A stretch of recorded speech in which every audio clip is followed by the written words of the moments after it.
Buenas tardes a todos. Vamos a iniciar la sesión. Dar las gracias a todos los presentes y sobre todo a aquellos que nos están siguiendo a través de la virtualidad.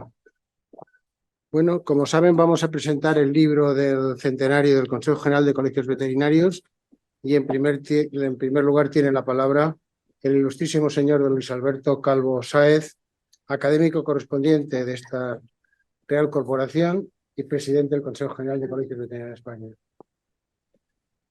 Muchas gracias, presidente del Colegio de Veterinarios de Madrid, autores, queridos amigos. La verdad es que dentro del programa elaborado por el Consejo General de Colegios Veterinarios de España para conmemorar el primer centenario, resultaba imprescindible de alguna forma plasmar por escrito todas las vicisitudes vividas por nuestra entidad desde aquel lejano 1923 hasta el actual año 2023. Esa inquietud se ha plasmado en la edición de este trabajo que hoy presentamos, un libro ciertamente meticuloso que ve la luz para narrar pues, un siglo completo de una corporación que representa a todos los veterinarios de España. Cada hoja del libro, cada renglón están escritos, debo decir que con rigor, con detalle y con precisión de orífice, resultado de la erudición, de la afición y de la perseverancia en el estudio de sus autores, a quienes desde luego felicito por ello. El siglo XIX sirvió para que los veterinarios de la época se organizaran en sociedades de socorro, científicas y profesionales que se fueron perfeccionando hasta que a finales de esa centuria y primeros del siglo XX nacen los colegios oficiales de veterinario, hermanados en normativa con otras profesiones sanitarias que eran de adscripción voluntaria, causa fundamental por la que a punto estuvieron de fracasar en sus objetivos. Félix Gordón Ordaz, insigne veterinario leonés, que fuera presidente del Consejo de Ministros del Gobierno de la República en su exilio parisino en la década de los 50, fue quien promovió y creó la Asociación Nacional Veterinaria de España, precedente directísimo de la Organización Colegial Veterinaria, que supuso una buena plataforma para la elevación política de Gordón y que sirvió para que Ordaz hiciera tanto y tan bueno para y por la veterinaria. El Consejo General de Colegios Veterinarios de España comenzó, pues, a cumplir su cometido social por medio de la disciplina deontológica, de la formación, de la lucha contra el intrusismo. Conviene recordar que el asociacionismo es una indudable manifestación positiva de la sociedad que junto con la economía y la política van ganando importancia día a día, ya que proporciona un servicio adecuado y vital gracias al conocimiento profesional acumulado por sus miembros. El Consejo General de Colegios Veterinarios de España nace en la pospandemia de 1918, en los albores del siglo XX, y cumple 100 años en la pospandemia del COVID-19, en pleno siglo XXI. Durante ese periodo se han sucedido eventos de enorme trascendencia. Una guerra fratricida, otra mundial, el azote de epidemias y pandemias, pero también el descubrimiento de la penicilina, el viaje a la Luna y acontecimientos culturales inconmensurables. Nuestro cometido esencial es y va a seguir siendo trabajar con mucho esfuerzo por una profesión que merece la pena, que previene de grandes males a la sociedad y a la humanidad. A finales de la década de los 50, España dio un gran paso en materia de seguridad alimentaria, al imponerse la presencia veterinaria en los mataderos, labor de primera magnitud para la salud pública, que llega hasta nuestros días con la labor diaria de inspección por los veterinarios oficiales de toda la carne y pescado que consumimos en nuestro país. Se cerraba de este modo el control de todo el ciclo desde la producción primaria hasta la llegada de los alimentos al consumidor final. Por otro lado, la atención médico-quirúrgica continuaba desarrollándose al ritmo que marcaban los tiempos y la evolución científica y técnica, completándose a mediados del siglo XX su actuación en los animales de trabajo y producción con los animales de compañía, de manera que la profesión alcanzaba altos niveles de preparación a nivel global en producción animal, clínica, seguridad alimentaria, investigación, ejército y cuantos ámbitos abarca esta noble profesión. La sociedad evoluciona porque está muy viva, porque perdón.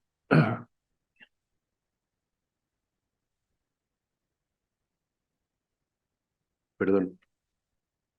La sociedad evoluciona porque está viva, porque tiene nuevas sensibilidades y la profesión veterinaria evoluciona con la sociedad.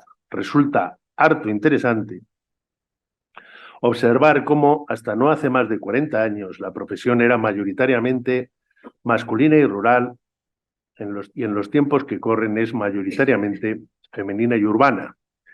Los profesionales veterinarios, para poder avanzar en la línea en la que avanza el mundo tremendamente cambiante, en el que nos movemos profesionalmente, fijamos un especial foco en el rol veterinario del control y atención de la salud pública para la mejora de la calidad de vida y como verificación del desarrollo sostenible.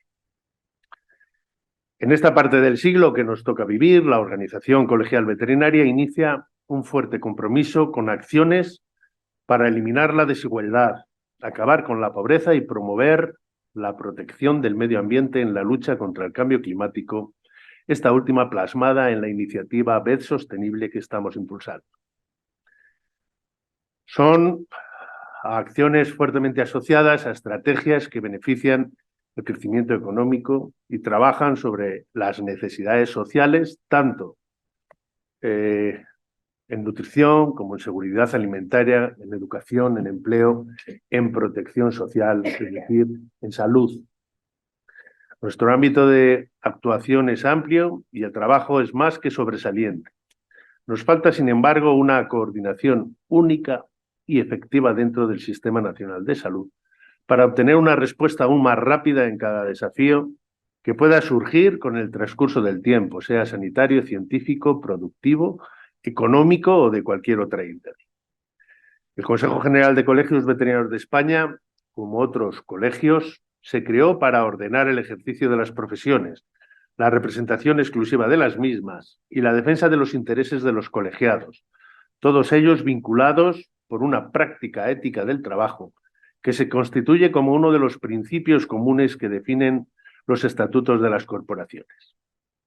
Este libro sirve para dejar constancia de todos los escalones que ha ido dando una profesión bien preparada, bien digna y cada vez más considerada a medida que se va descubriendo su cometido.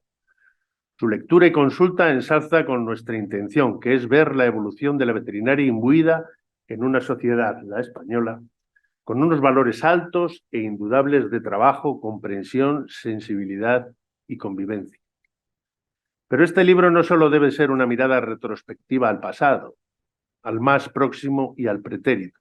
La obra recoge un ejemplo de notables compañeros que supieron defender la profesión veterinaria en momentos complicados y responder siempre a las demandas de la ciudadanía. Un espíritu de servicio a la comunidad que debe ser nuestra primera seña de identidad. Aunque no se nos vea lo suficiente o no se conozca nuestra labor, estamos ahí, dentro de un compromiso inquebrantable con la sanidad y el bienestar animal, la seguridad alimentaria, la salud pública o la protección del medio ambiente.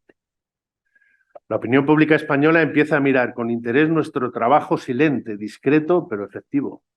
Poco a poco aflora el espíritu divulgativo de la profesión. Durante las fechas más críticas del confinamiento por el SARS-CoV-2 en la primavera de 2020, los veterinarios seguimos trabajando al frente de nuestras responsabilidades como servicio esencial en explotaciones pecuarias, clínicas, mataderos, industrias agroalimentarias y un largo etcétera. Muchos ciudadanos pudieron comprobar entonces que España posee, sin duda, uno de los más solventes sistemas de seguridad alimentaria del mundo, porque en ningún momento dejó de ser controlada y supervisada la cadena desde el punto de origen en la granja al de distribución para los consumidores. A su vez, infinidad de compatriotas empezaron a concienciarse de cómo un virus de origen animal puede poner patas arriba el mundo en pleno siglo XXI, alterando nuestra vida cotidiana al transmitirse de un ser humano al ser humano y causar la devastación, ocasionando millones de fallecidos en todo el planeta. Es decir, las zoonosis existen y pueden tener consecuencias terribles sobre la salud, máxime teniendo en cuenta las consecuencias del cambio climático, consecuencias naturales, amenazas sociales, amenazas para el tejido empresarial y amenazas territoriales. Algo que los veterinarios conocemos muy bien, que tenemos interiorizado y que viene de muy atrás en el tiempo, de las enseñanzas de Hipócrates o del propio Aristóteles. Las epidemias y pandemias muy vinculadas a las enfermedades emergentes representan una de las grandes amenazas para la salud pública, como hemos constatado desde 2020, que deben abordarse desde un modo holístico, One Health, desde una política coordinada entre todas las profesiones sanitarias y con un mayor protagonismo de la ciencia veterinaria por su carácter preventivo. De la experiencia vivida a raíz del coronavirus debemos extraer como conclusión fundamental que urge apostar por un nuevo modelo de salud pública, con una redistribución de los recursos sanitarios destinados a la asistencia sanitaria individual, es decir, la atención a los enfermos, y dedicar una mayor atención a la dimensión colectiva del derecho a la salud, es decir, a la vigilancia epidemiológica, la salud ambiental, la promoción de la salud o la seguridad alimentaria. Las dificultades de acceso al agua potable, las enfermedades no transmisibles, los trastornos mentales y el grave fenómeno de las resistencias antimicrobianas son otros hitos que jalonan este camino de futuro a corto plazo, sin olvidar la creciente incidencia de enfermedades emergentes en la ganadería española durante los últimos años, desde la gripe aviar o la lengua azul a la viruela ovina y caprina. La gripe aviar, el virus West Nile o la reciente enfermedad hemorrágica epizootica que van marcando el horizonte próximo. Y ahí, en medio de esos desafíos tan serios para la humanidad, va a estar dando la cara con su trabajo callado pero eficaz y abnegado la profesión veterinaria, fiel a su naturaleza sanitaria para proteger la salud pública desde la sanidad y el bienestar animal, la seguridad alimentaria, la investigación científica, la innovación y el desarrollo de las especialidades. Nuestro faro para afrontar este horizonte complicado se encuentra recogido en el libro que hoy presentamos, porque muestra el ejemplo encomiable de hombres y mujeres entregados a la medicina veterinaria, al servicio de la sociedad española, que supieron solventar dificultades, vencer resistencias y hacer grande la profesión desde los colegios y esta organización colegial veterinaria durante las últimas 10 décadas. Merecen sin duda nuestro recuerdo y respeto. Muchas gracias a todos y buenas tardes.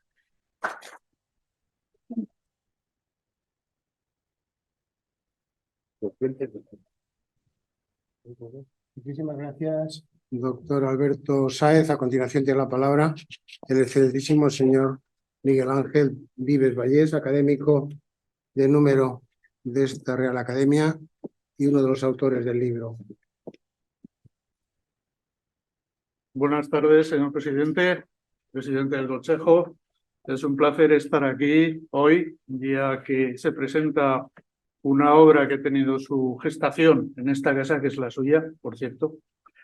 Y básicamente agradezco además las palabras que ha tenido para con los autores, en el sentido que le parece un trabajo interesante, un trabajo completo.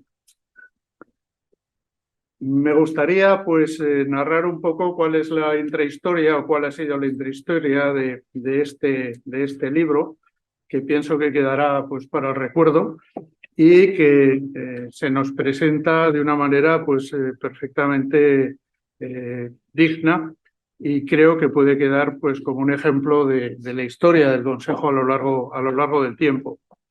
Han preparado dos presentaciones, la primera con una carpeta también en cuero, muy regia, realmente un libro de prestigio, y la otra pues tiene unas guardas que llevan una interpretación de la veterinaria de mano del propio presidente, y ya conocemos su trayectoria artística, ¿no? En líneas generales, pues estamos hablando de 417 páginas a doble columna. Creo que es rico en iconografía, teniendo en cuenta las limitaciones de lo que es la parte antigua. Cientos de notas a pie de página, lo cual facilitará el trabajo de posteriores investigadores, y múltiples referencias bibliográficas. De alguna manera, esta obra no se corresponde con ninguna heroicidad de la Real Academia, sino que, bueno, hay un compromiso continuo con la sociedad que se refleja precisamente en sus fines, ¿no? Entonces, en los estatutos viene claramente que uno de los fines es fomentar la investigación, la técnica y el estudio de los campos científicos que agrupan las ciencias veterinarias, actuando como entidad científica y consultiva para la coordinación dentro del ámbito de dichas ciencias y en sus relaciones con otros ámbitos científicos afines. Esto es lo que hemos hecho en el libro. Por otra parte, otra de las finalidades es elaborar informes o dictámenes sobre las materias que le son propias. Hay una sección en la Real Academia que trata de la historia de la veterinaria, que es el contenido principal de esta obra. Y finalmente, asesorar al gobierno y a las administraciones públicas, universidades, órganos públicos de investigación, agencias españolas y europeas y organismos internacionales, y a cuantas instituciones públicas o privadas lo soliciten, en todo lo que se refiere a las ciencias veterinarias y cuanto con ellas se relaciona. Este es el caso de la historia de la veterinaria. Como verán, son unos fines amplios que lamentablemente o son poco conocidos por la sociedad o, en mi opinión, se utilizan poco. Pero la verdad es que el potencial que hay dentro de esta casa es considerable y creo que deberíamos tener mucho más trabajo del que tenemos. Bien, además, en este caso, pues no se trata de que estemos haciendo un trabajo para una entidad ajena a nosotros, sino que hay una relación muy intensa a lo largo del tiempo. Es decir, el Consejo General de Colegios Veterinarios de España o la Organización Colegial Veterinaria están ligados firmemente con la Real Academia de Ciencias Veterinarias, porque fue este Consejo General el que en su momento se propuso el que hubiera por fin, después de casi siglo y medio, una Academia de Ciencias Veterinarias que empezó siendo la Academia de Madrid, fue promovida por el Consejo, y de la Academia de Ciencias Veterinarias de Madrid tenemos actualmente la Real Academia de Ciencias Veterinarias de España. Por lo tanto, no es ni mucho menos casualidad. Bien, podríamos decir cómo empieza esto. Pues el doctor Caparrós, como todos sabemos, don Luis Ángel Moreno Fernández Caparrós, lo solemos acotar en el doctor Caparrós, es una persona que está íntimamente interesada en las efemérides. Todas las efemérides de veterinaria le interesan absolutamente. Y entonces, a mitad del año 2021, él comenta que dentro de poco se va a celebrar el centenario de la Organización Colegial Veterinaria. Y que, bueno, sería interesante, a lo mejor, establecer una reunión con el Consejo Directivo de cara a ofrecer nuestra colaboración en aquellos actos que se supone que se van a celebrar. Y a partir de ahí, el señor presidente de la Real Academia y el doctor Caparrós tienen una reunión con los dirigentes de la Organización Colegial Veterinaria donde se expone estas cosas. Y bueno, teniendo en cuenta que el doctor Caparrós ha sido múltiples veces invitado a cuantos centenarios de colegios en España ha habido, pues ofrece algunas cosas de las que se suelen hacer. Y dice, hombre, pues se puede hacer una medalla conmemorativa del centenario, se pueden emitir sellos postales.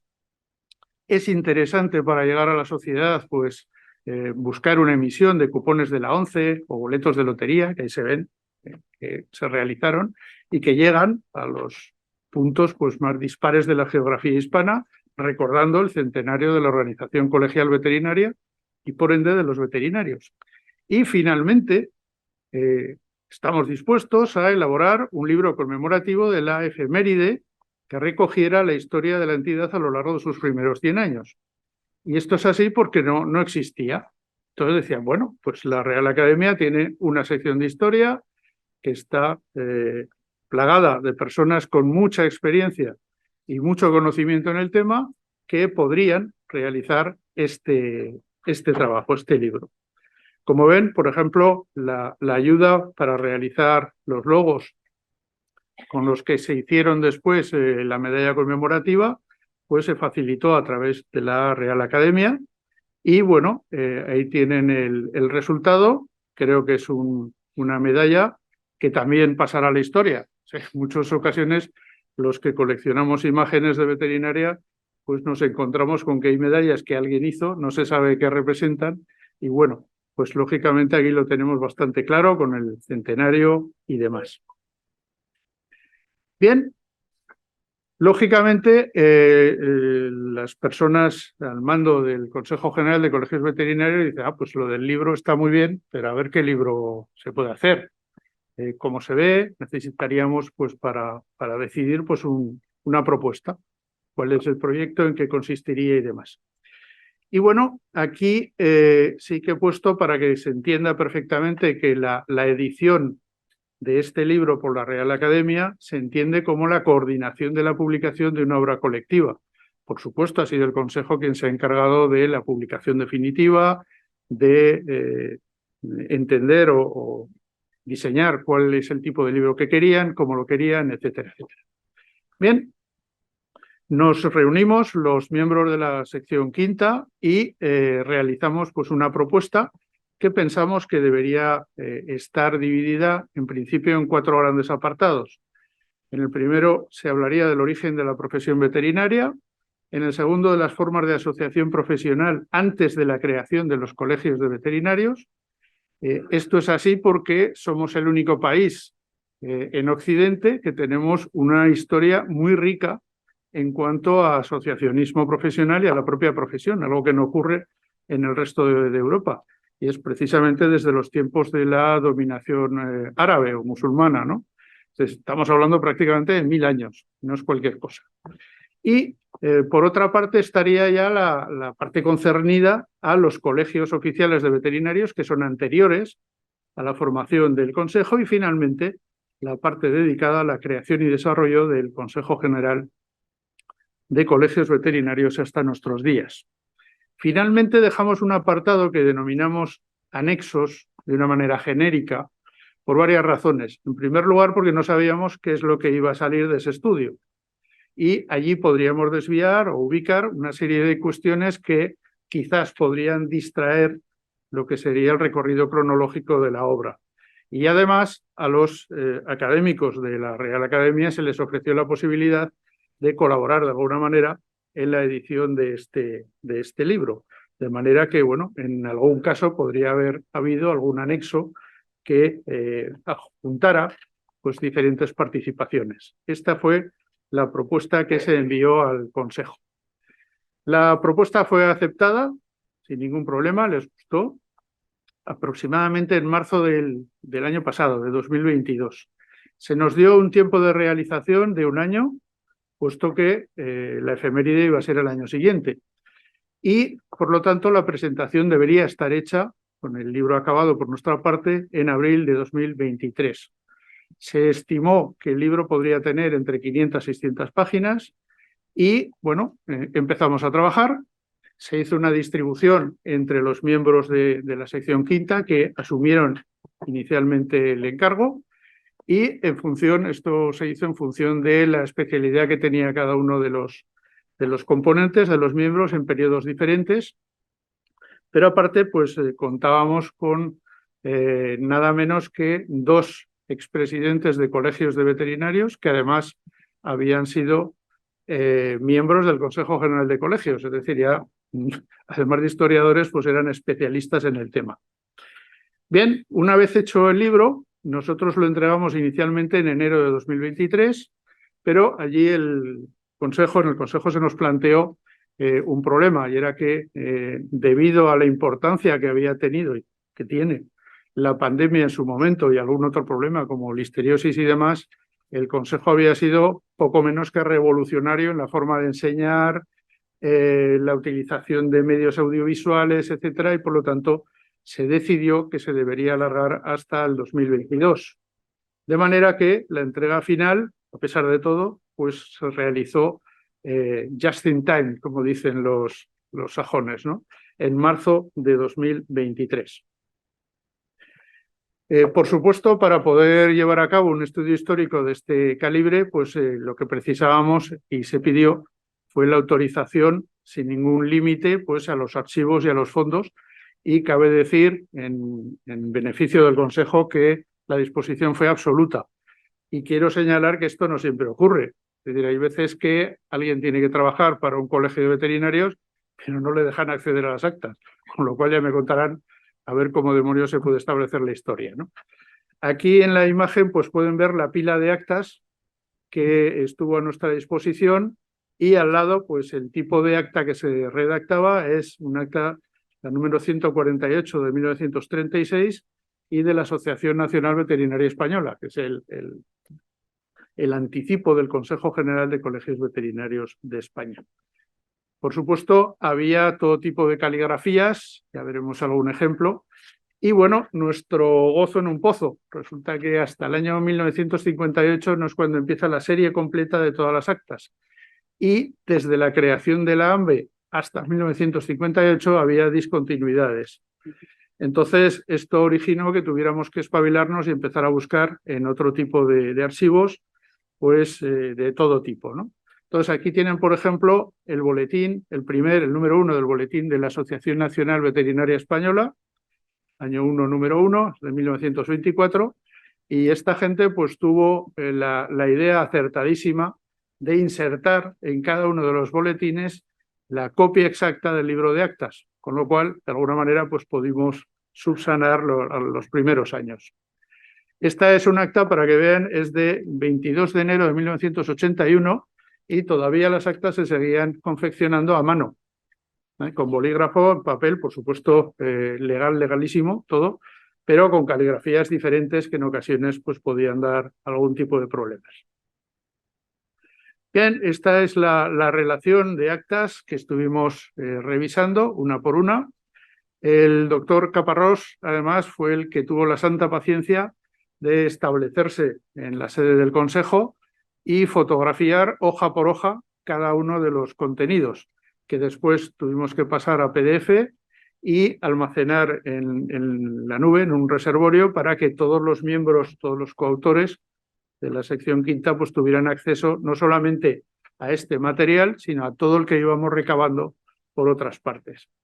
Entonces, como les decía, pues hubo que revisar bibliotecas de colegios de veterinario, de facultades de veterinaria, bibliotecas privadas también, el boletín oficial en su parte histórica, muy útil, otras revistas profesionales, y también empleamos mucho los libros conmemorativos de los centenarios de los ilustres colegios oficiales de veterinaria. Por tanto, como ven, mucha actividad. Afortunadamente éramos unos cuantos y poco tiempo para realizarlo. Bien, aquí tienen pues el manuscrito que se entregó en su momento, con el libro ya finalmente realizado. Y en cuanto a los capítulos, pues son los que les he relatado anteriormente, y los autores, pues, como les decía, en función de sus gustos, especialidades y demás, en cuanto al origen de la profesión veterinaria, que trataba de establecer, antes de nada, pues en qué consistía ser veterinario y cuándo una persona empieza a ganarse la vida o a tener beneficios por cuidar animales, pues yo mismo y la profesora Mañeseró. El capítulo 2, referido al asociacionismo veterinario precolegial, con esa riqueza que les decía en cuanto a gremios, cofradías y demás, pues el profesor Gilcano, de nuevo María Cinta Mañé, don Ángel Salvador Velasco y yo mismo. Y con respecto al capítulo 3, donde ya se acercaba la historia de estamos hablando del siglo XIX, de los primeros intentos de creación de colegios y demás, y su establecimiento, pues de don José Manuel Echaniz Macazaga, que fue presidente muchos años del Colegio Oficial de Veterinarios de Guipúzcoa y miembro del Consejo General de Colegios, el doctor Dehesa, que nos acompaña hoy y fue presidente también muchos años del Colegio de Bilbao, y el doctor Diego Conde, que también tiene una amplia experiencia en relación con los colegios veterinarios de Galicia. Y finalmente, lo que es la propia historia, la más larga, por supuesto, del Consejo General de Colegios Veterinarios, donde estaban por los que ustedes pueden ver en la imagen.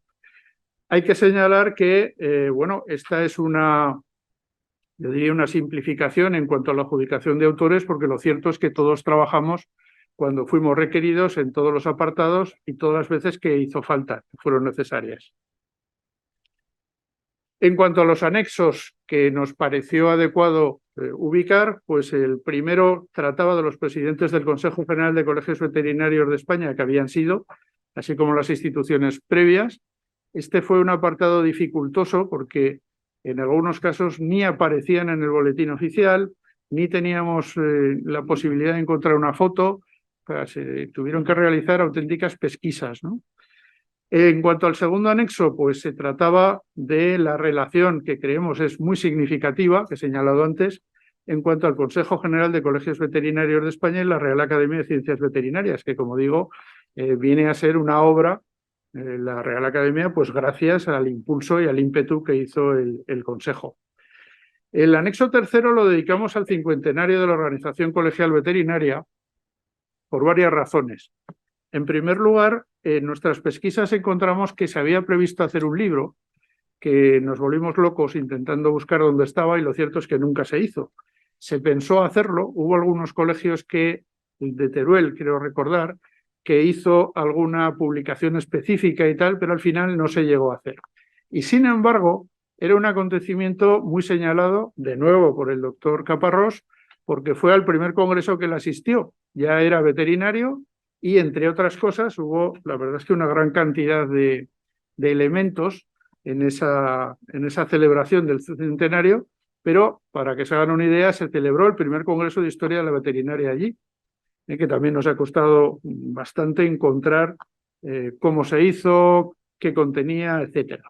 Y finalmente, un anexo cuarto que dedicamos a boletines y revistas del Consejo General de Colegios Veterinarios en sus diversos formatos a lo largo del tiempo y teniendo en cuenta que era el órgano oficial de transmisión de relaciones entre el Consejo y el veterinario de la última provincia de España.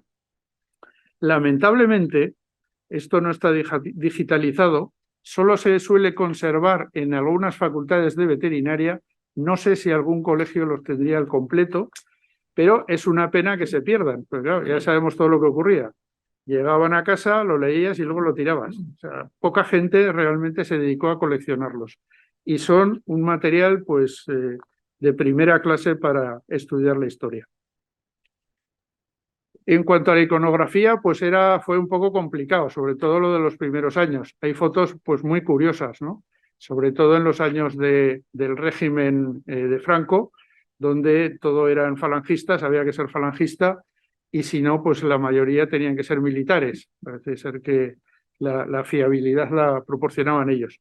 Esta es una foto que encontramos que tiene su gracia, pues porque aparte de la presentación al jefe del Estado en su momento, del presidente del Consejo, se puede ver todo tipo de uniformes.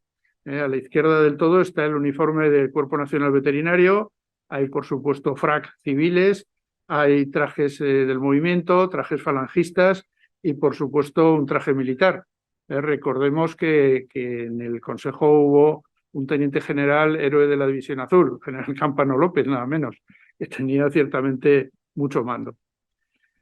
Bien, por ir acabando, a modo de epílogo, pues algunas impresiones que nos suscita el libro, y es que evidentemente se trata de la relación de una andadura profesional del Consejo a lo largo de un siglo, pero que el libro incluye más, desde los orígenes de la idea primigenia cristalizada en las primeras estructuras profesionales, es decir, hablamos de gremios y de cofradías.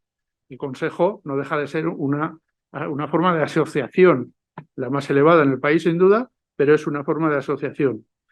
Hemos descrito las dificultades presentadas y vencidas a lo largo del tiempo, personas afectadas, las respuestas del colectivo involucrado, albéitares primero, veterinarios después. También nos ha interesado, y creo que queda explícito, el papel de los medios de comunicación social y la posición ante los hechos, sobre todo en los tiempos más modernos, pero la reacción de la propia sociedad y el conocimiento que, como ha dicho el señor presidente, pues ha incrementado, va variando a lo largo del tiempo. En definitiva, se ha presentado un recorrido por los aspectos principales en el desarrollo de una profesión necesaria a la sociedad, incluso diría que cada vez más necesaria, ¿no?, a lo largo del tiempo. Es una profesión que tiene unas determinadas peculiaridades. El Consejo General de Colegios Veterinarios de España, desde su creación, se muestra como el imprescindible apoyo para la profesión veterinaria y sus miembros. Siempre ha sido una salvaguarda. Vigía constante y siempre atento a todo lo relacionado con los veterinarios y su profesión, ante cualquier iniciativa legislativa, reglamentaria o administrativa que implicase a los veterinarios. Siempre alzó la palabra en todos y cada uno de los casos, tratando de igualarlos al resto del colectivo sanitario en aquellas áreas coincidentes con estos y las propias e intransferibles según la normativa y legislación de su tiempo. Una tarea que, como sabemos, todavía no ha concluido, ni mucho menos. El estudio de la historia del Consejo manifiesta las medidas tomadas, tanto profilácticas como en ocasiones curativas, que se hubo de adoptar para delimitar adecuadamente las competencias propias del veterinario frente al resto de profesiones con intereses en ocupar campos que nos eran propios y cuyas interferencias llegarían a incomodar grandemente al colectivo. Otro hecho que el tiempo en absoluto ha hecho desaparecer y que habrá que seguir luchando, me temo. Y finalmente, pues el papel de representación profesional que el Consejo tuvo en el plano nacional al más alto nivel fue extraordinario. Una capacidad de representación gracias a sus miembros, muchos de ellos eminentes, ubicados desde las más importantes instituciones científicas regidas por veterinarios hasta las Cortes Generales, además de las habituales secretarías de Estado, secretarías generales, direcciones generales, consejerías autonómicas, viceconsejerías e incluso un ministerio, como sabemos. De manera que el libro, pues, lo que pretende es presentar una historia social capaz de integrar muchos y diferentes aspectos que constituyen el conjunto observable desde múltiples perspectivas de una profesión y su más elevado órgano de representación. Y termino, pues, recordándoles la ligación intensa y a lo largo de mucho tiempo del Consejo General de Colegios Veterinarios y de la Real Academia de Ciencias Veterinarias, por lo cual ni ha sido un favor, ni ha sido un regalo, sino simplemente es un deber que teníamos con el Consejo. Nada más, muchas gracias.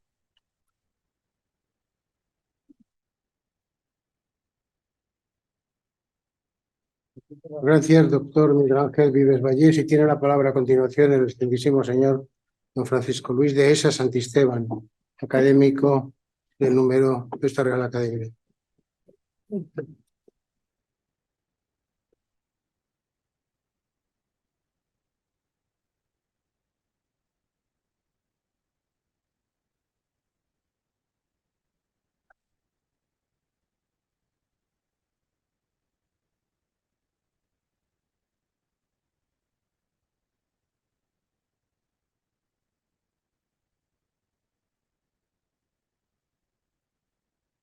Excelentísimo señor presidente de la Real Academia de Ciencias Veterinarias de España, ilustrísimo señor presidente del Consejo General de Colegios Veterinarios, académicos y académicas, señoras y señores, compañeros y amigos, muy buenas tardes.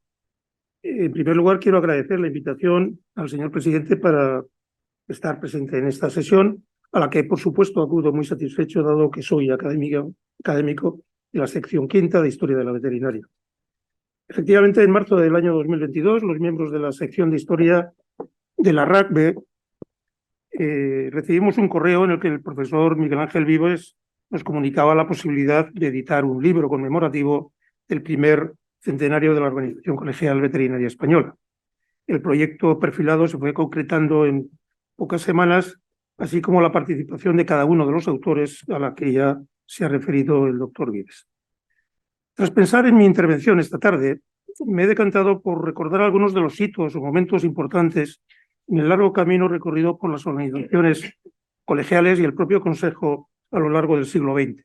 Es decir, voy a excluir de mi intervención el siglo XXI, entre otras cosas por razones obvias, y es que yo formé parte de la Junta Ejecutiva del Consejo en esa época durante bastantes años. Pero hay alguna razón por la que he iniciado prácticamente a finales del siglo XIX mi relato. Al abordar el nacimiento de los primeros colegios de veterinarios, llama la atención la referencia constante de muchos de sus promotores y de las revistas profesionales a dos importantes reuniones en las que había participado conocidas figuras veterinarias del momento. En efecto, en octubre de 1883,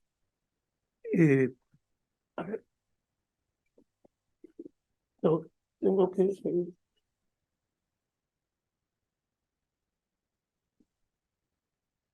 Tengo que acordarme de que estoy aquí manejando esto. Sí. Decía que en efecto en octubre de 1883 se celebró ese Congreso Nacional Veterinario al que acudieron ya muchas personalidades y algunos de los que luego serían presidentes de colegios. Estoy pensando ahora mismo en John Arderius. No menos importante fue el 9º Congreso Internacional de Higiene y Demografía celebrado en Madrid en abril de 1898. No fue un congreso exclusivamente veterinario, pero asistieron los profesionales más inquietos y más comprometidos con la regeneración de la veterinaria española. Y en aquel congreso destacó especialmente la figura del coronel veterinario Eusebio Molina Serrano, que presentó una memoria titulada Proyecto de Ley de Policía Sanitaria de los Animales Domésticos. A partir de 1898 se fueron creando los colegios de veterinarios y corresponde al Colegio de Veterinarios de Palencia y a su primer presidente, Manuel Vidal Alemán, el honor de haber sido los pioneros en el movimiento colegial con la creación del Colegio Palentino en 1898. Le siguieron los de Navarra y Valencia en 1899 y 1900 respectivamente. Pero el movimiento se aceleró con la creación o recreación de los colegios de Barcelona en 1904 y de Madrid en mayo de 1905, porque resultó definitiva para el éxito del movimiento en el que participaran esos dos colegios. Apenas creados los primeros colegios, se vio la necesidad de convocar otro congreso que diera continuidad al celebrado en 1883, pero distintas circunstancias impidieron que aquella intención se concretara. El coronel Molina Serrano, rebelde y de alguna forma inquieto, tomó la iniciativa porque había sido elegido en 1903 presidente del Colegio de Valencia y el Colegio Levantino convocó la que se llamó Primera Asamblea Nacional Veterinaria, que se celebró en la capital del Turia en julio de 1904. Es un fenómeno curioso el de las asambleas que se fueron sucediendo sin que estuviera muy consolidada la estructura de los colegios. Aquella fue la primera de una serie de asambleas que se celebraron a lo largo de la primera parte del siglo XX, que las tienen ustedes en la presentación. La segunda asamblea se celebró en Madrid en mayo de 1907, organizada por el Colegio de Veterinarios de Madrid, bajo la presidencia de don Dalmacio García Izcara. Una de sus conclusiones abogaba por la creación de un comité o Junta Central de Veterinarios de España para la gestión y defensa de los intereses de la salud pública, de la ganadería nacional y de la defensa de la clase. Era una declaración explícita sobre la necesidad de contar con un órgano profesional de ámbito nacional, necesidad a la que respondería años más tarde la creación de la Asociación Nacional Veterinaria Española. En octubre de 1907, por otra parte, se creó por Real Orden el Cuerpo de Inspectores Provinciales de Higiene y Sanidad Pecuarias y de Puertos y Fronteras. Habiéndose celebrado las oportunas oposiciones, en febrero de 1910 se nombraron los inspectores de Higiene Pecuaria y Sanidad Veterinaria, siendo Dalmacio García Izcara el primer inspector jefe. El número uno de aquella oposición, como ustedes saben, de aquella primera promoción, fue Félix Gordón Ordaz, que se convertiría en los años siguientes en una importante figura de la profesión y una importante figura política, pero se convirtió sobre todo en un referente para la profesión veterinaria española, yo diría que hasta nuestros días. Pese a la recíproca admiración y respeto que ambos se profesaban, fueron frecuentes las fricciones entre sí, aunque finalmente colaboraron generosamente por la mejora de la profesión, como luego veremos. En la tercera asamblea, celebrada en Madrid, Gordón Ordaz ya mostró su satisfacción por el desarrollo de la misma al declarar que en la clase se ha despertado la inquietud precursora de la acometividad. Ya no espera que le den lo que estima que pueden conquistar. La cuarta asamblea, en cambio, se celebró entre los días 21 y 29 de octubre de 1917 en Barcelona. El comité organizador estuvo presidido por Ramón Turró Darder, quien dictó el discurso inaugural de la asamblea. En él se refirió a cuál era el objetivo principal de aquellas asambleas, diciendo, entre otras cosas: el objetivo más principal que nos mueve a reunirnos, ora en una, ora en otra de las principales ciudades de España, no es otro que el de elevar nuestro nivel cultural. Sagrada consideración la defensa de los derechos de la profesión, mas con ser tan justa y tan humana esta defensa, no nos preocupa tanto como el problema de nuestra cultura. Gordón Ordaz expuso en aquella asamblea las líneas generales de lo que quería que fuera la Unión Nacional Veterinaria. Se refirió a los que denominó 4 principios o condiciones para su creación: colegios provinciales, fe, valor y espíritu de sacrificio. Y expuso también las 10 bases referidas a aspectos organizativos y de gestión. La Asamblea aprobó las bases propuestas por Félix Gordón Ordaz, a partir de las cuales se creó la Unión Nacional Veterinaria. Las 2 corrientes de la veterinaria española, lideradas por Dalmacio García Izcara y Félix Gordón Ordaz, confluyeron en la segunda Asamblea de la Unión Nacional, celebrada en Madrid en mayo de 1922, con la asistencia de 1.466 veterinarios. Echaniz dice, cuando escribe esta parte, que hubo mucho trabajo de cocina, porque realmente eran 2 facciones de la profesión que estaban a punto o que mostraban en ocasiones la sensación de ser irreconciliables. Se adoptó en aquella Asamblea de la Unión Nacional el nombre de Asociación Nacional Veterinaria Española para la nueva entidad que surgiría de aquella magna sesión y que se constituiría formalmente meses más tarde. La Asamblea se clausuró en la tarde del día 23 de mayo de 1922 y en ella se escenificó la unidad de la clase en el abrazo entre Gordón Ordaz y García Izcara, con los vítores y aplausos emocionados de la concurrencia. La AMVE, desde su nacimiento, que se constituyó formalmente el 17 de abril de 1923, bajo la presidencia de don Dalmacio García Izcara, don Juan Castro Valero como vicepresidente y don Félix Gordón Ordaz como secretario tesorero. En 1924 se le reconoció a la AMVE, por Real Orden, la defensa y representación de los veterinarios titulares, algo que, como ustedes saben, ha seguido haciendo prácticamente hasta que en la década de los 80 se cambió o se produjo un cambio radical en la organización veterinaria española. En 1925 se acordó la creación del Montepío Veterinario y el Colegio de Huérfanos. Y aquel mismo año, de 1925, la Junta Directiva de AMVE pasó a ser presidida por Cesario Sanz Egaña, con el veterinario militar y bacteriólogo Manuel Medina García como vicepresidente, y de nuevo Félix Gordón Ordaz como secretario tesorero.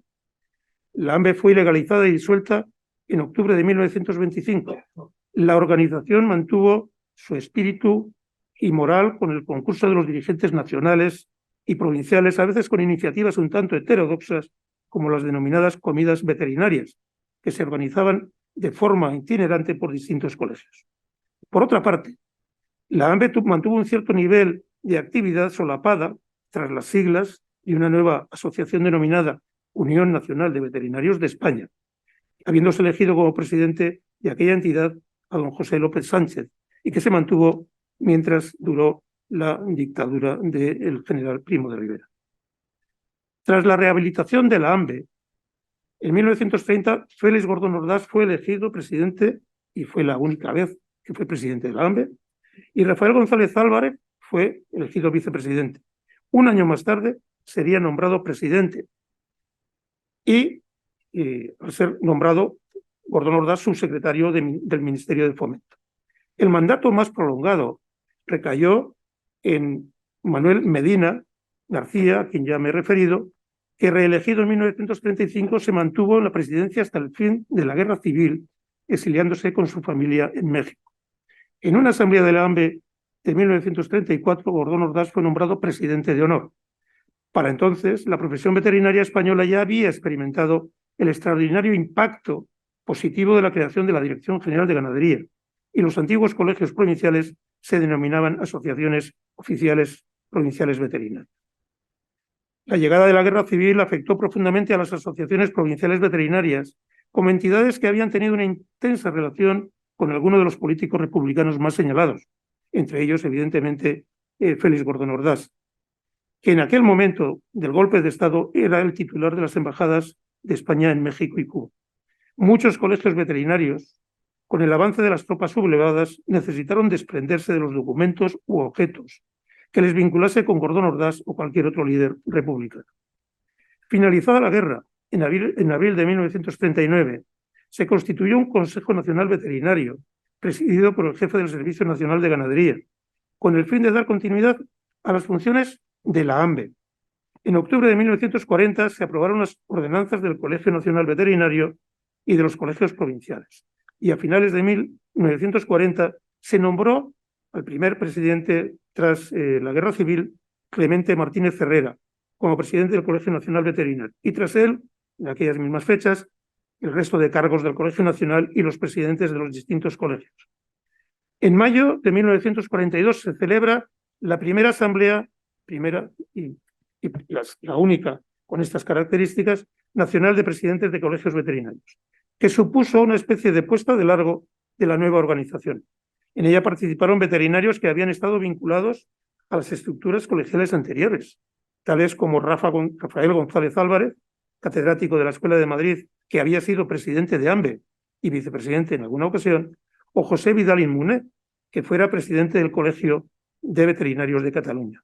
En una de las ponencias, por otra parte, el vicepresidente del Colegio Nacional Veterinario, Luis Ibáñez Sanchís, reconoció el valor del Cuerpo Nacional Veterinario y de algunas de sus figuras, citando literalmente a García Izcara, a Gordón Ordaz y a García Armendáriz. Los presidentes del Colegio Nacional Veterinario o Consejo General de Colegios Veterinarios de España están aquí en esta diapositiva y voy a hacer referencia a alguno de ellos de manera especial.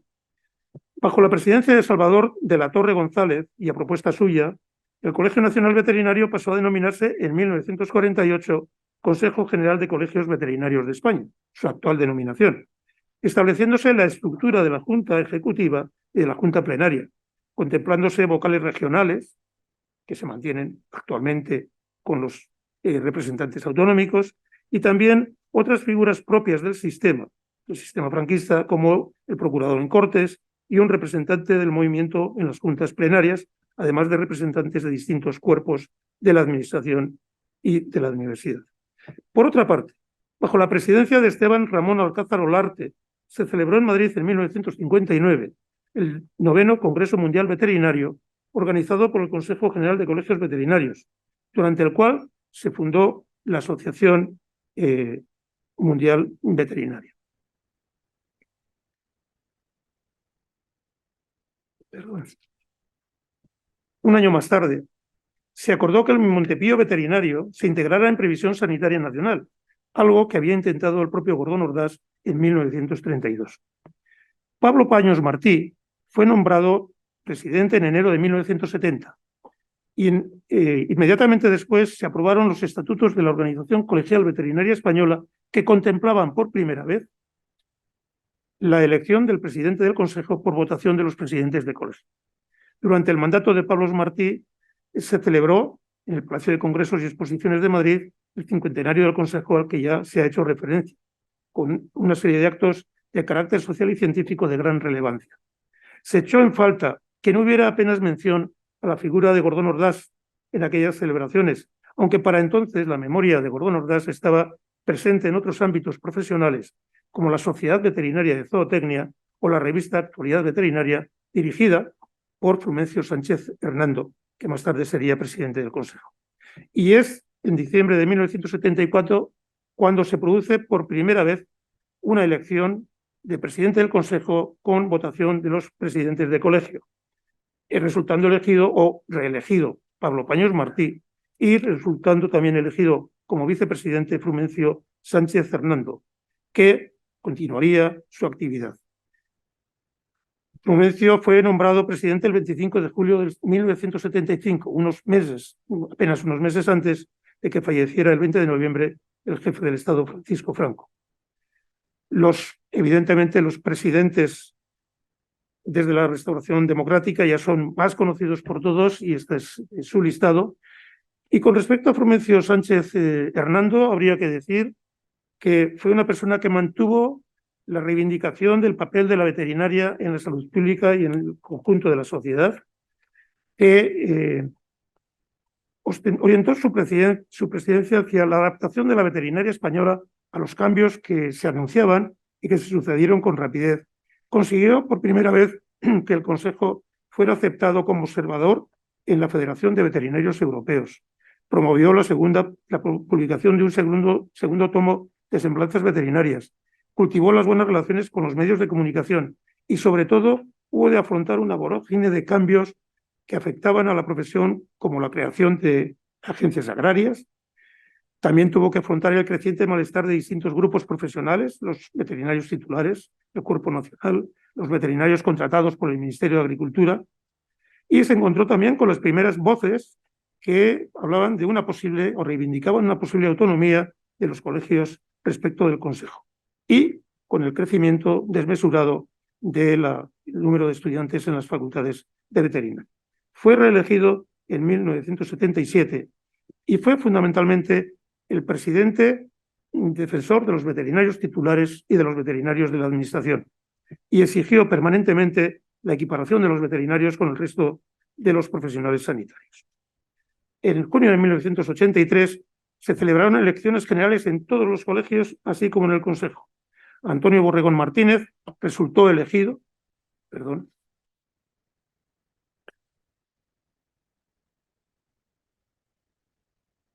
siendo su primer vicepresidente Ignacio Urteaga Beldarrain y su secretario del Consejo, Leocadio León Crespo, presidente del Colegio de Madrid. En febrero de 1984 se aprobó una modificación de los estatutos para adaptar la elección de los vocales regionales de la Junta Plenaria a la realidad autonómica del Estado. El Consejo abordó la elaboración de unos nuevos estatutos que fueron aprobados en la Asamblea General en junio del 85, pero aquellos estatutos contaron con la oposición y un recurso contencioso administrativo de los presidentes de varios colegios. Un hecho a destacar en esta presidencia de Antonio Borregón.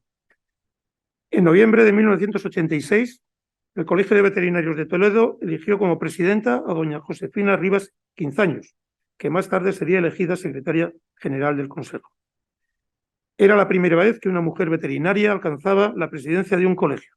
La progresiva feminización de la profesión tenía pues un reflejo en la Junta Ejecutiva del Consejo. El 3 y 4 de abril de 1987 se celebró una asamblea en el Palacio de Congresos de Madrid, que muchos de ustedes recordarán, que reunió a más de 3.000 veterinarios representando a todos los sectores de la profesión y abordando los temas más candentes que afectaban a la veterinaria española. En algunos colegios adoptaron la actitud de retener parte de las cuotas colegiales correspondientes al Consejo. Y se inició así, todo hay que contarlo, un cisma no declarado pero real que llegó a afectar a varios colegios y que se habría de reconducir ya bajo la presidencia de Juan José Badiola. En todo caso, durante la presidencia de Antonio Borregón, España se integró en la Comunidad Económica Europea y el Consejo consolidó su presencia en las organizaciones veterinarias internacionales. Abordó proyectos importantes como la informatización, la diplomatura en higiene, tecnología y control de los alimentos, el programa de identificación animal, la receta veterinaria, cursos de especialización profesional por doquier y organización de jornadas y congresos nacionales e internacionales. Las circunstancias quisieron que el final del mandato de Antonio Borregón como presidente del Consejo coincidiera con la declaración de la nueva enfermedad de la encefalopatía espongiforme bovina. Él había hecho frente a algunas otras crisis sanitarias importantes. Por aquellas fechas, el catedrático de Anatomía Patológica de la Facultad de Veterinaria de Zaragoza, profesor don Juan José Badiola Díez, se convirtió en la máxima figura de nuestra profesión en el ámbito de la comunicación de todo lo relacionado con la nueva enfermedad. Ambos concurrieron como candidatos a las elecciones que se celebraron el 10 de marzo de 2021. Apenas iniciado el siglo XXI, a 22 años de celebrar su primer centenario, la Organización Colegial Veterinaria Española eligió una persona de gran prestigio académico y profesional para que la representara y dirigiera, siguiendo la estela de la AMVE y de los padres fundadores de la organización. Finalizo ya deseando a la Organización Colegial Veterinaria Española y a su presidente y junta ejecutiva toda clase de éxitos. Antes quiero tener un recuerdo especial para 3 personas con las que tuve la ocasión y el honor de trabajar y colaborar en el Consejo General y que ya no nos acompañan. El que fuera académico de número de esta Real Academia y muchos años vicepresidente del Consejo, Paulino Díez, y los también vicepresidentes del Consejo, Rosendo Sanz Bou y Luis Alberto García Lía. Eskerrik asko, muchas gracias, he dicho.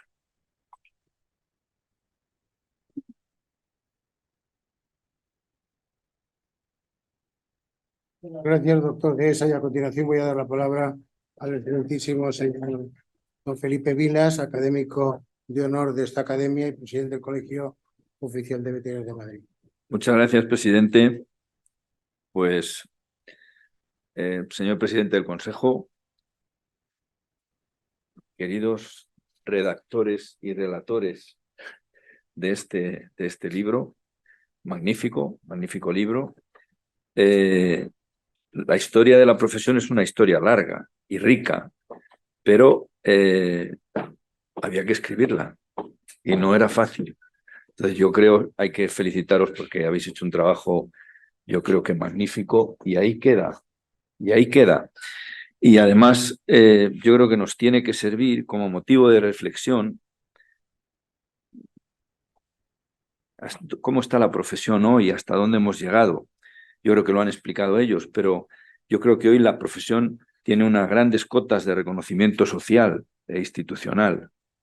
Pero hay una cosa, y es una noticia de hoy, que viene de días atrás, que sinceramente a mí me perturba bastante como veterinario y como representante en este caso de este colegio, ¿no? Y haber estado también en el consejo, es que la profesión veterinaria es la profesión peor pagada de todas las profesiones. De todas las profesiones. Peor pagada que la psicología, que las bellas artes, ¿sí? Profesiones que no tienen muchísimo mérito, pero no están en el nivel de nuestra profesión. No lo están. Nuestra profesión es una profesión con un gran valor científico detrás, con una historia, digamos, de formación en las facultades tremenda, con una exigencia en el nivel de asistencia de los estudiantes tremendo. Y tenemos un problema tremendo como profesión. Y yo me preguntaba, en relación al libro, en relación a la historia, ¿qué nos ha pasado para llegar aquí? Algo no hemos hecho bien o algo ha pasado. Y yo creo que además, hoy lo he dicho aquí, con esta, vamos a decir, casi solemnidad, porque sí que pido, lógicamente, a la organización colegial, pero no solo a ella, también a la academia y a todas las estructuras que tenemos en la profesión. Tendremos que hablar sobre esto y reflexionar sobre esto, porque nos corresponde a todos. Esto es un lastre, sinceramente. Pues decía, por no alargarme, pero yo me han quedado un poco impactado por el periodo de Frumencio Sánchez Hernán, que hizo muchas cosas por la profesión. Pero la figura que yo tenía de Frumencio era la figura de los veterinarios titulares. Y la profesión, fundamentalmente, eran los veterinarios titulares. ¿Y qué eran?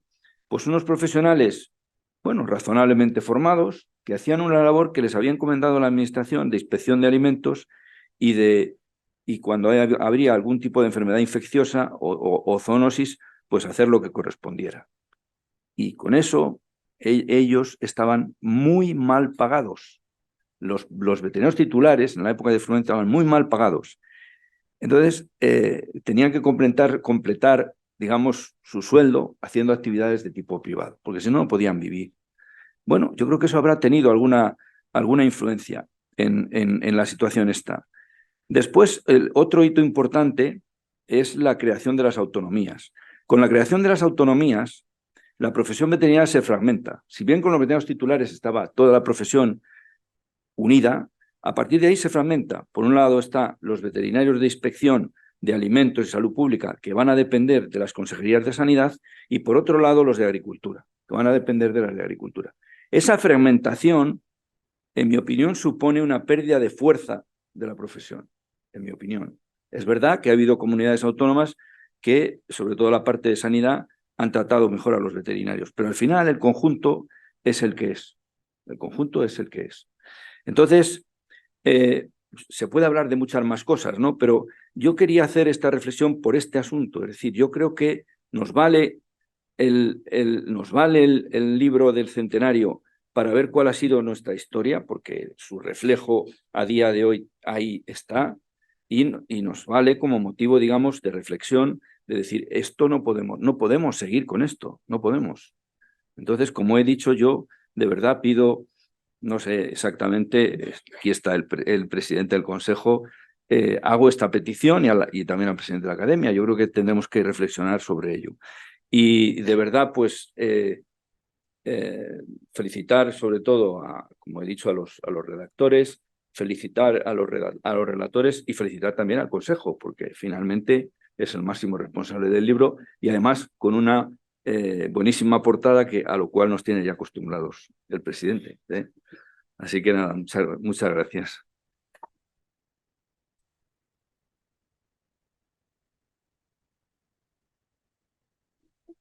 Estas palabras, pues me toca a mí como presidente clausurar el acto, ¿no?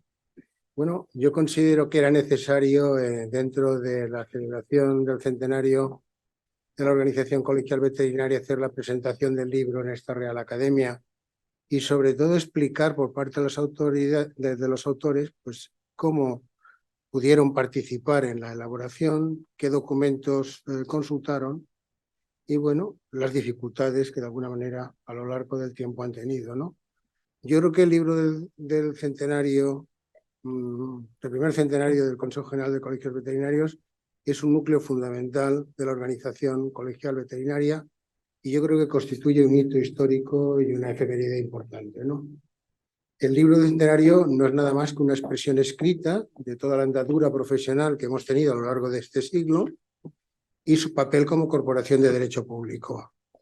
Realmente las estructuras profesionales, como ha dicho muy bien el doctor Vives, empezaron precisamente por gremios y por cofradías y, bueno, pues hubo una serie de dificultades que se fueron superando a lo largo de los años y yo creo que gracias al aporte de muchísimos compañeros veterinarios pues hicieron pues que la profesión se fuera organizando de acuerdo con el desarrollo económico y social del país, ¿no?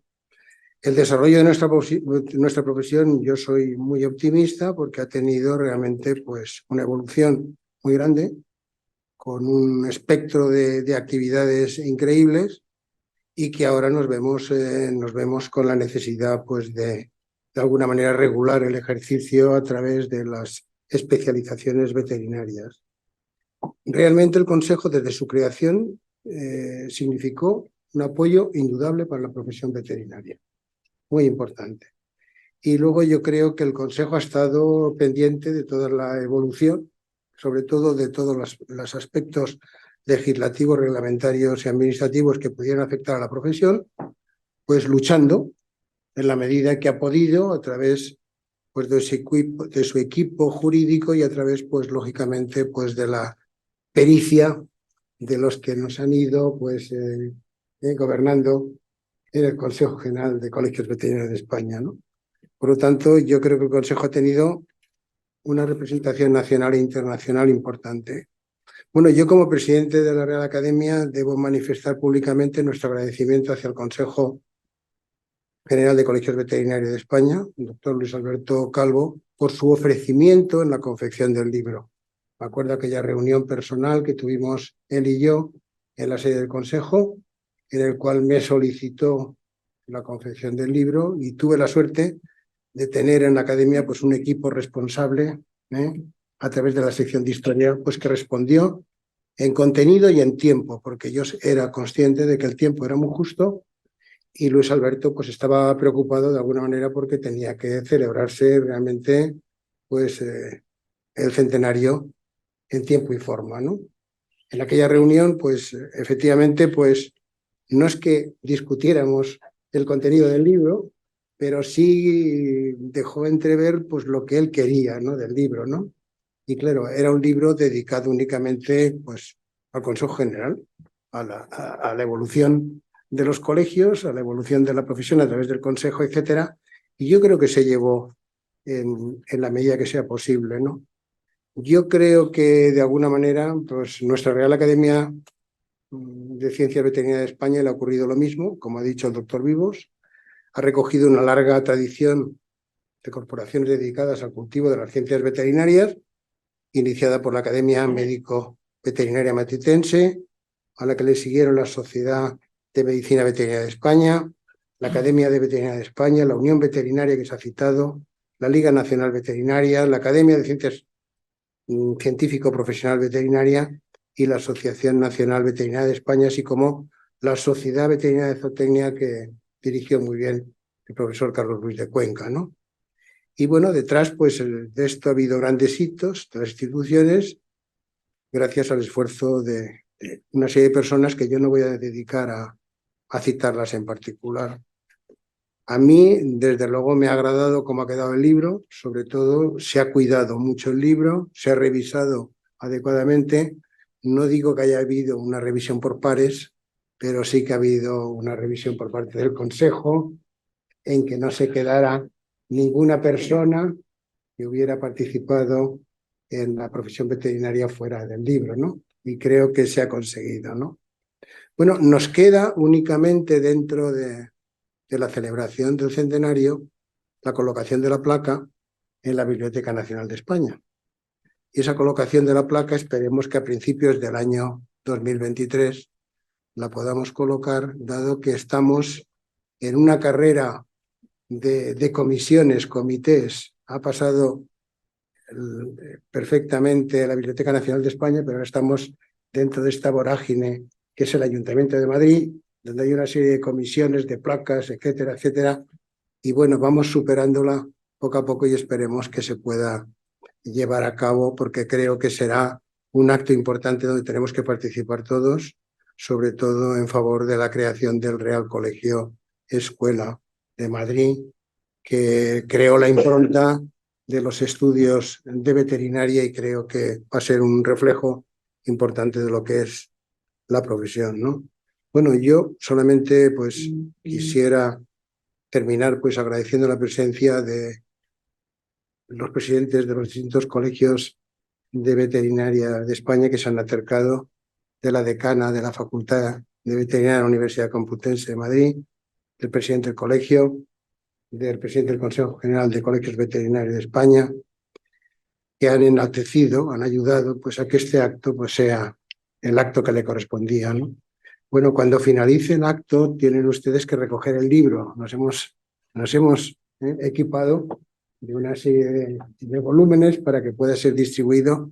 Entonces, por favor, lo único que les vamos a pedir es el nombre y, a ser posible, pues que nos entreguen también el correo electrónico para tener relación para los próximos actos, ¿no?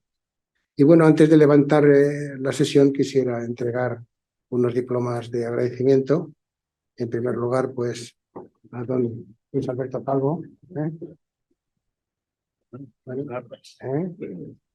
Bueno, dice la Real Academia de Ciencias Veterinarias de España otorga el presente diploma de reconocimiento al ilustrísimo señor don Luis Alberto Calvo Sáez por su intervención en la sesión celebrada en el día de hoy con la presentación del libro del centenario del Consejo General de Colegios Veterinarios de España. Muchas gracias.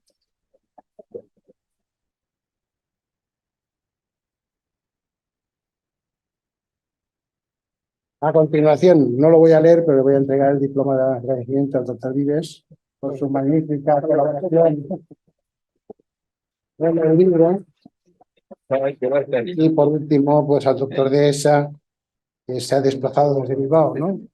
En un tiempo no muy favorable. Bueno, por lo menos. Pero bueno, eso lo agradecemos.